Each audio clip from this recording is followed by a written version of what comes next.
Hello guys, and welcome to my Cambridge English First, that's FCE or B2 First Cambridge exam. And in this lesson I'm going to show you how to benefit from this course in the best way possible.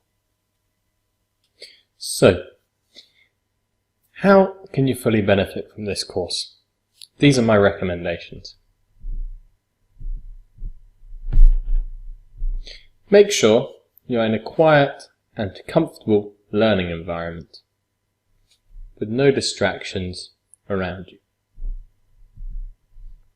You should write down important notes as you watch these videos. If you think there's an important tip or piece of advice, piece of paper and a pen and write it down. You should also use a computer to complete the exercises a bit more easily.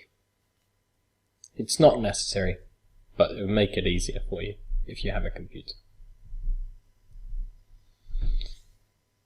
Then, you should use the strategy which I teach you in this course to complete some listening exercises. And I will give some recommendations of listening exercises on the next page. When you finish the lesson about Part 1, you should find some Part 1 exercises in a course book or online and complete them. Look at the strategy I teach you, the tips, and use these tips to complete the Part 1 strategy. So I say tip 1, tip 2, tip 3, okay, so I need to do this, tip 1, and then tip 2, and then tip 3. Use the tips and technique and strategy from this course to complete a course book. When you're studying by yourself, you should also practice using a pencil, as that's what you often have to do in the exam, and writing in capital letters, so big letters.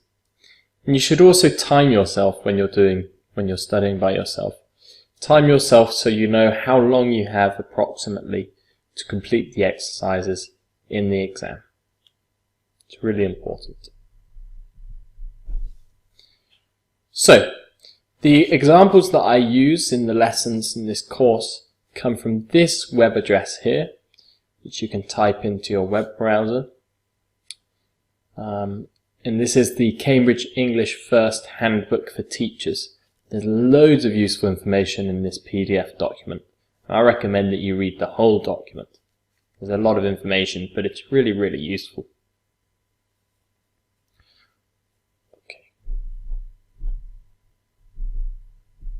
Also, this course book is a really good course book.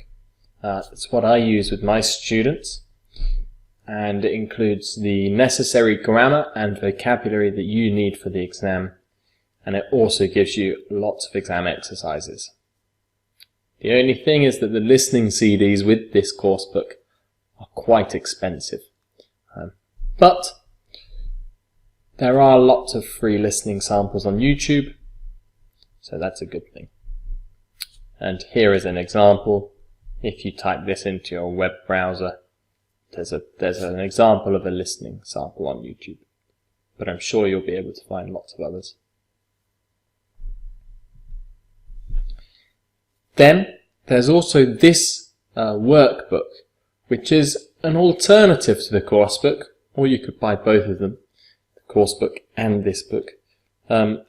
This one, however, it doesn't have the grammar explanations, but it does have a listening CD with about 14 different listening tracks. So that's also a good alternative if you don't want to buy the listening CDs for the course book above. And if you type in this into your web browser, you can find this book here. So thanks for watching this video lesson. And in the next video lesson, we're going to be looking in more detail at the course format. So we're going to look at what is going to be involved in the rest of the lessons throughout this course.